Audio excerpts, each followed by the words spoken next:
Grabe na nga development dito sa nabili naming lote. Kahit na medyo maliit lang na gastos natin. Mula sa dating ganitong itsura nito, malaki ng pinagbago. May fish pond at may na-harvest din tayo ditong azola na libre ng pakain sa mga alaga nating manok, pabo, gansa. Yung mga unang steps namin dito ay kami yung naglilinis, nagbuo ng kubo at agad-agad ay nagtatanim na rin kami. Kahit ngayon medyo malalaki na yung mga tinatanim natin at napapakinabangan na rin. Yung kubo ay nagiging rest house na rin namin. Kapag medyo naiinip kami, pumupunta kami dito para magtanim. At minsan ay namamahinga, nilalanghap ang sariwang hangin. May na-harvest na rin kami dito ng mga pagkain mula sa aming tinatanim. Medyo malawak na nga tong area natin dahil natapos na nating bayaran yung 2,000 square meters ay nagdagdag tayo na additional 15,000 square meters. Kaya magiging 17,000 square meters na nga tong area. May kasama na nga rin itong mga puno ng mangga. Meron ding taniman ng mga palay at kangkong sa baba at meron na nga rin tayong pwedeng pagtayuan dito ng mga bahay ng ating mga alaga. At habang dinidevelop pa rin natin tong buong area ay nanguha na tayo ng mga pantanim na saging. Halos araw-araw nga rin ay meron tayong binibitbit na mga pantanim. Dito tayo nakakatipid ng malaki dahil galing lamang doon sa mga existing naming tanim, yung mga punla na tinatanim natin dito. Maging mga prutas ay napakaraming prutas na rin ang tinatanim natin dito. Pero sa ngayon ay madalas natin tinatanim ay marami nitong saging dahil ito ay mas mabilis din nating ma-harvest. Taon lamang ating aantayin, posibleng meron na tayong ma-harvest na mga bunga ng saging. Dahil nga rin nasa pag-alaga tayo ng hayop, mga katawan at dahon ng saging ay mapapakinabangan pa rin natin o kahit na masira man yung mga saging, yung mga sirang bunga ng saging,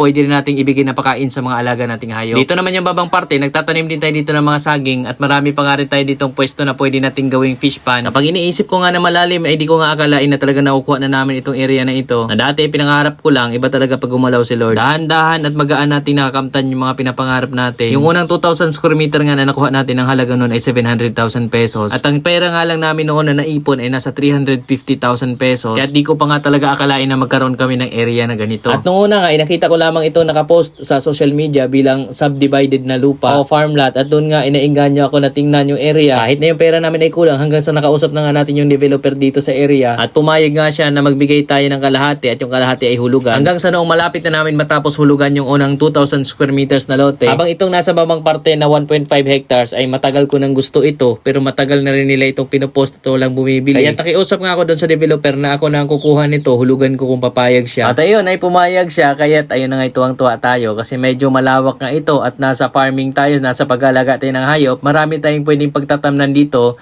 nang pwede natin ipakain sa mga alaga. At sa ngayon nga ay meron na rin tayong mga tanim na mga saging, gabi at may ginagawa na nga rin tayo ditong fish pond na meron na rin mga azola na dumadami na siyang pakain din natin sa mga alaga natin. At napakarami ko nga rin talagang plano dito para mas maging productive itong area na ito, maging masagana yung makukuha nating produkto mula dito. Mula pa nga lamang dito sa mabilis na pagdami nitong azola ay marami nating naiisip na mga ideya na pupwede nating gawing mas magandang pagkakitaan dito. Pupwede tayong mag-alaga ng maraming itik dahil meron tayong pakain na kahit na konting feeds na lamang ibigay natin ay pwede na dahil meron na tayong alternative na dagdag pakain sa mga alaga natin, itong azola. At ang maganda pa dito, sa bandang baba nito ay marami ding mga kangkong at ngayon ay nagtatanim din tayo ng mas maraming kangkong. At plano ko pa nga dito ay lalo kong paramihin itong azola, magdagdag pa tayo ng mga taniman nito habang mag-aalaga tayo ng mas marami pang mga alagang hayop, manok, pabo, gansa, itik, baboy at marami pang iba. Pwede natin pag-alagaan dito dahil sa dami ng resources na meron tayo dito ngayon. Grabe ang pagdami ng azola, oh. Punong-puno po ng azola. Yan, fish pond na may mga azola. May pagkain yung mga manok natin, pabo.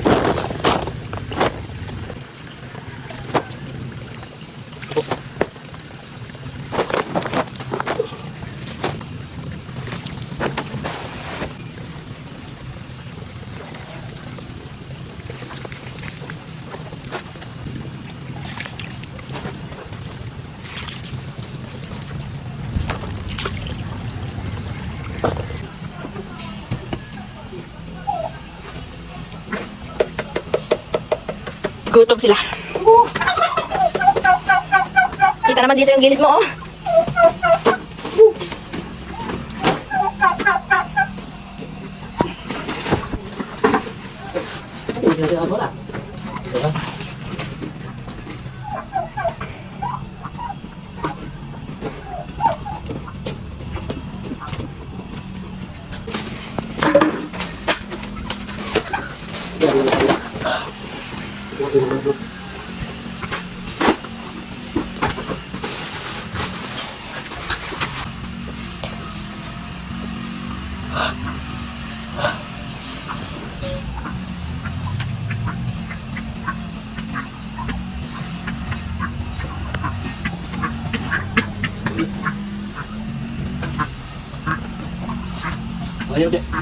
Nandito po tayo ngayon sa may taniman natin na pagkain ng mga alaga.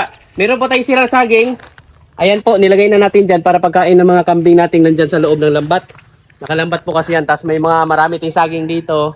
Tapos dito po, mayroon tayong pinaka-best na pagkain ng mga kambing natin, mga manok, baboy, mataas sa protina. Napakalaki na po ng puno dito. So ito po, tapos meron tayo dyang napier grass. Ayan, mga napier grass yan, pakain po ng mga kambing natin. So pakita ko sa inyo itong isa sa magandang pakain sa alaga. At kung paano nga ba ito itanim para magkaroon tayo ng marami, ano ba yung magandang area para ito ay talagang tumubo ng malalaki. So dito tayo. So ayan po. Dito po, puno ng napier grass na itong area na to, sa bungad. Yan, napier grass, napaka magandang pakain sa mga kambing natin yan. Yan yung pang sustain na pakain ng kambing. Kung malit yung area, magtayo tayo ng bahay ng kambing. Tapos nandun sa loob yung kambing, tapos kukuha na lang tayo ng pakain sa kanila. Ito yung mga napier. Kasi ito yung nabanggit natin mataas din po sa protina. Ito yung Madre de Agua na kung tawagin nga natin ito ay yung natatanim na feeds dahil mataas po sa protein ito. So ayan yung kanyang dahon, matataas na po. Itatangkad po. So ganyan kalalaki ang inabot nitong Madre de Agua. So ako, 5'4" ako pero hanggang dito lang ako. Oh, ganyan ka tatangkad po. Maraming dahon. Pagka kinuhanan ito, pinuputulan natin, tulad nito, pinuputulan natin para yan na naman ay dadami na naman yung sanga at marami tayong ma-harvest na mga dahon. So tulad yan, matataas na. So actually, nanguha na rin ako kanina. Tapos dito sa baba niya po, ayan, may mga tumutubo pa. Yung mga sanga kasi nangalaglag, tumutubo yan, tulad nito. Oh, mabilis siyang tumubo. Sa ang area, pinaka-best natin itanim, ay yung naaarawan siya, tapos medyo ang tubig, ang lupa dito, medyo mabasa. So isa rin yun sa gusto ng Madre de Agua na yung lupa niya ay medyo may tubig, hindi yung tuyong-tuyo talaga at hindi rin pwede yung basang-basa din kasi masisira din, malalanta. So ganito lang, yung simple na pag maulan, ganito yung itsura niya. Tapos yun, may lilim na part, no? Hindi siya sobrang tinatamaan ng araw. So yun yung naging kuha nitong Madre de Agua namin, doon naging hiyang. No? Kasi dati may tanim din kami Madre de Agua, doon sa ibabaw banda. Pagka sobrang init, yun po yung nangamatay rin yung mga Madre de Agua natin. So ang pagtanim naman ito, so ganyan lang. Halimbawa, itong mga sangang ito, itatanim ko to doon sa lote. Tapos dito, yung mga sanga, pwede mo siyang itusok. Yan, mga sanga-sangan yan. Yung dahon, kunin mo, pakain sa alaga. Pero ngayon, kumain yung mga alaga natin, so hindi mo na tayo kukuha ng mga sanga. Kasi itutusok mo lang yan. Ayan. Itusok mo lang siya. O pa sa iba naman, mga cuttings lang, yung mga na-order natin online sa Facebook, may mga nagbebenta nito. Yan, mga cuttings lang mismo. Wala mga dahon. No, tapos, tutusok mo lang yan dyan. O, dagdag na rin yan sa future. May Madre de Agua na ulit tayong dagdag dyan. Tapos yung iba, pansin ninyo, eto, may mga ugat na po yan. Tulad nito, o, may ugat na rin po to. So, pwede nang, eto, madali nang itanim to. O, may mga ugat. So, pwede natin putulin to. Yan. So, pwede natin pandagdag tanim. So, ganyan yung pagkuha nito. Halimbawa. Yan, halimbawa, ito yung cuttings. Ayan. So, pwede mo na natin itusok din yan. Diretso na yan. Para sa future, may dagdag tayong harvestin na naman na Madre de Agua. Halimbawa, ito, pag natumba na. Dito nga po. Dito, may natumba na dito. Ayan, tingnan niyo po ito. O, ito pala, may malaking puno dito. Ayan. Sa sobrang laki niya at sobrang lambot na lupa, natumba na rin. O, ang daming dahon po. So, ayan, natumba siya. Tutubo na naman ito. Dito, tapos magsasanga siya lalo na marami dyan. So, dadami ilalo itong Madre de Agua natin. Tulad nito, tingnan nyo. Ito, o, tataba. O, natumba na siya. Tapos ito, pwede natin tanggalin to, pakain natin sa mga alaga nating baboy. So, ayan po yung ating dito, no? Ito yung aming taniman na mga libreng pakain sa alaga. Kung ang worries natin pag nag-alaga ng hayop ay yung malaking gastos pagdating sa pakain ng alaga. So, isa sa aking mai-suggest ay pwede tayo magtanim nitong Madre de Agua, no? Hindi lamang ito. Kung may kambing tayo, napier grass, tanim tayo. Tapos kung meron tayong area pa, tanim tayong kangkong, gabi, kamote, saging, kasaba, no? Yan yung magandang itanim natin bago tayo mag-alaga. Para pagdating ng panahon, kung mag-alaga na tayo ng hayop, ay meron na tayong libreng ikapakain sa mga alaga. No, so ayan, tulad dito, ito po may ugat na rin to. So ayan, may iba dito kung saan ang tumutubo. Itong may ugat na to, tanggalin natin. Yan, itutok na lang natin yan, oh. May ugat na siya. Oh. Yan, itutusok natin ito dito para dagdag na rin to sa maging pagkuhanan natin sa susunod.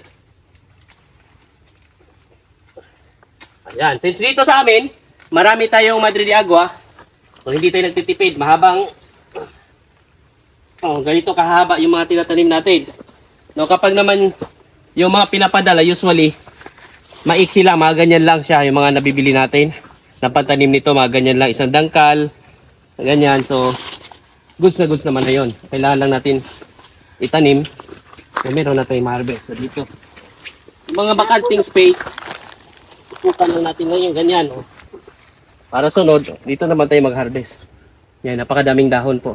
So, ayun po, kung kailangan nyo rin po ng mga pantanim, pwede kayong tumingin dyan sa mga Facebook. May mga nagbebenta po. Hanapin lamang natin yung kung saan yung malapit sa lugar natin. No, actually, may mga nakikita nga rin ako sa Shopee. No? Mga nagbebenta ng mga ganitong cuttings. So, ayan, yun yung ating paraan dito sa bukid para kahit paano malaki matitipid natin pagdating sa pag-aalaga nating ng hayop. Kasi ang pinaka number one problema ng lahat, nalulugi daw sila kasi sa mahal ng commercial na pakain doon sa kanila alaga. So, ang solusyon, magtanim tayo ng pwede nating libreng ikapakain sa mga alaga na kukuha lamang natin sa ating paligid. So, yung mga dala naming Madre de Agua, tatanim namin to. Ito. Saka napier grass po at maulan na dito sa amin. Ayan yung ating sagingan. Isa sa pinagkuhanan natin ng pagkain ng alaga, yung sirang saging, ay paldo-paldo ang mga kambing natin at mga baboy dyan. Pinakain nila yan pagka may sirang saging. Yung katawan ng saging, pwede natin i-chop. Haluan ng darak pits, pakain natin sa mga baboy natin. Tapos doon sa unahan, yun po yung pinagkuhanan natin ng napier grass at Madre de Agua na itatanim natin sa kabilang lote. So yan yung pinakaunang ginagawa natin. Once na may lote tayo, may area tayo, plano natin mag-alaga ng hayop, magtanim tayo. Doon ang kinakain ng alaga, doon sa unahan nga, marami ding gabi doon. So yan yung technique para hindi na tayo magreklamo sa huli na lugi-lugi tayo dahil sa laki ng commercial feeds. Magtanim-tanim tayo, pandagdag pagkain sa alaga. Pwede na ka-commercial feeds, halo natin itong mga natural na pagkain na kinakain ng alaga.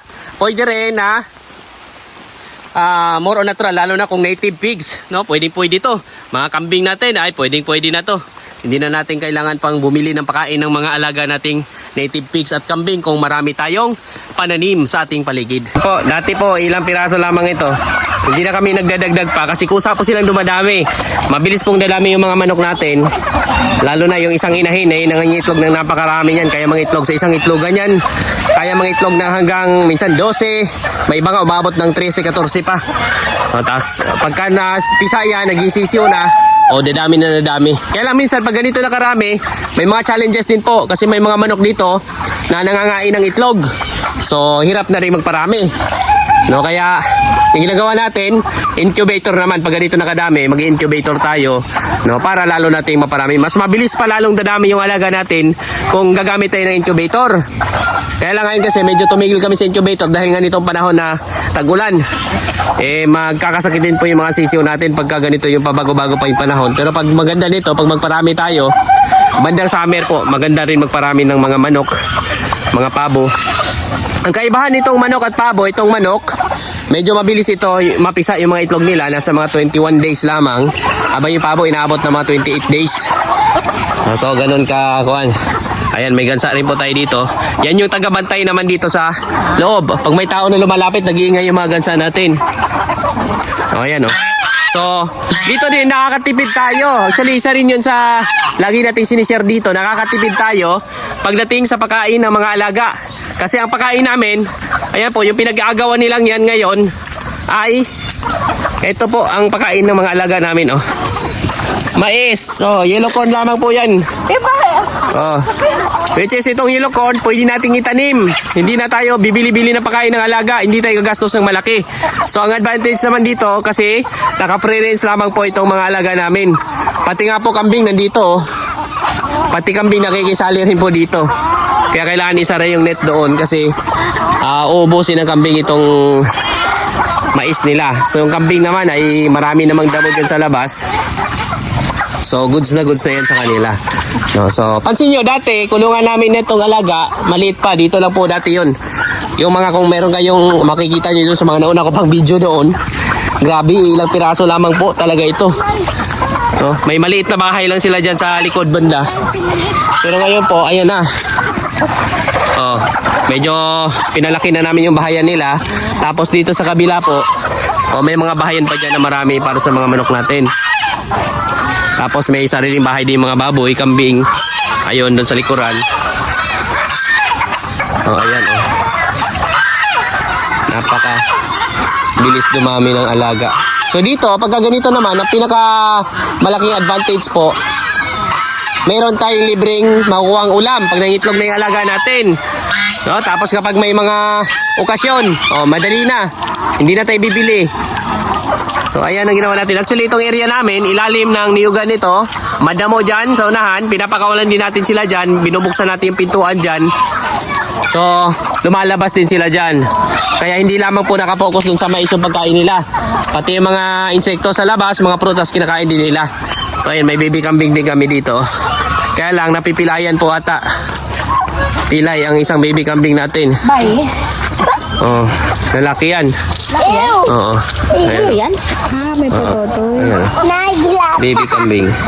Ano? Pinasok yun. Bakit? Ano nangyari sa kanya? Tsaba niya. Una, pinasok sa bibig niya. Babala na. Inangambay yung mama niya. Oh, ayan. Madaw. Oh. Hindi siya. Medyo pilay lang. Siguro naipit yan. So, ayan, oh. So, nasubo ng kambing yung kanyang paa doon sa bibig ni Andrea. Kaya siya dura. Ayan, oh. So, dito sama-sama sila. Pwede sila magsama-sama. Madalas pagka araw naman, pagka nag-pre-range na tayo, pinapakawalan namin yan sila dito. So, makikita yung mga manok dito naman sa damuhan na ito. Oh, ayan. So, yun yung advantage kapag meron silang free range area. O, tingnan nyo yung dala-dala namin mais kanina, ang bilis na ubos. Mais lang po, purely mais yung binibigay natin. O, goods na goods naman sa kanila. Although minsan, pag napakain ng baboy, pag open yan dyan, nakikikain din yan sila doon sa labas. Sumasali sila sa pagkain doon sa mga pagkain ng baboy. Mga kangkong, may darak, may pitch, yan, kumakain din sila yan. So dito sa loob ng bahayan ng alaga, ito po ang itsura. Ayan, oh. Nakakuan po. Ganyan po itsura. Meron silang mga patungan dyan. Oh, halo-halo lang to. Dati nag-aaway-away pa to. May pabo manok nag-aaway. Depende rin po kasi yan. No, may mga pabo mabait naman, mga manok. O, mga gansa, mabait naman. So, walang problema. May mga gansa din nanunuka minsan. Pero may mga gansa din mabait tulad dito. Nadidisiplina din naman to mga gansa. Kaya dito nagbawas tayo ng pabo. Nasa kabilang lote yung ibang pabo natin. No, ngayon yung mga nandito natin, ito yung isang timpa ng pabo. So ayan. Manok, pabo, gansa, halo-halo po yung mga alaga natin dito. Busog naman na sila. Tingnan nyo naman yung mga kuha nila. Ligan banda, busog na oh. Busog na. Pero gusto pa rin nila kumain sana. Kaya lang hindi natin sila tudong binibigyan kasi minsan iniiwanan nila pagka busog. Nahayaan na nila yung andyan, nasasayang na rin. Which is isa rin sa kuha natin na hindi sila masyadong sobra-sobra talaga sa busog kasi puro mais na lang yung laman ng lalamunan nila. So kailangan meron din sila makain ng mga insekto sa labas, yung mga niyog, alam niyo yung mga kinakain ng daga, pag nangalaglag yan, kinakain din ng mga alaga natin yan. Ayan. So, yun lang naman ang naging diskarte natin.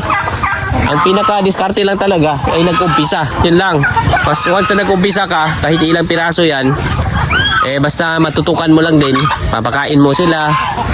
Tapos, yung kanilang itlogan, kailangan maingatan mo, hindi siya nababasa. Nililimliman nila, tapos naging sisiw. Tapos yung sisiw, alagaan mo rin. Bigyan mo ng pagkain ng sisiw. Sa amin nga dati, bigas-bigas lang. Talagang dadami yan. Or other option, yung inahin na may mga sisiw, ilagay mo sa bahayan na sarado tulad dito para hindi sila makain ng mga daga, no? Or hindi sila mawala. Ayan, lagyan mo ng ganito sa may lagayan sila. Tapos pag malaki-laki na at tingin mo yung malakas na, ay pwede na rin silang pakawalan. Kasama na ibang mga manok, kasama ng inahin na manok. No, so, yun yung isa sa diskarte din para maparami natin ang ating mga alaga sa silong at libre ulam na. May pang-ulam na, meron pa tayong pwede pambenta. No? So, ayan yung mga diskarte natin dito sa pag-alaga ng mga manok. Muli po, sa inyo lahat, maraming salamat po.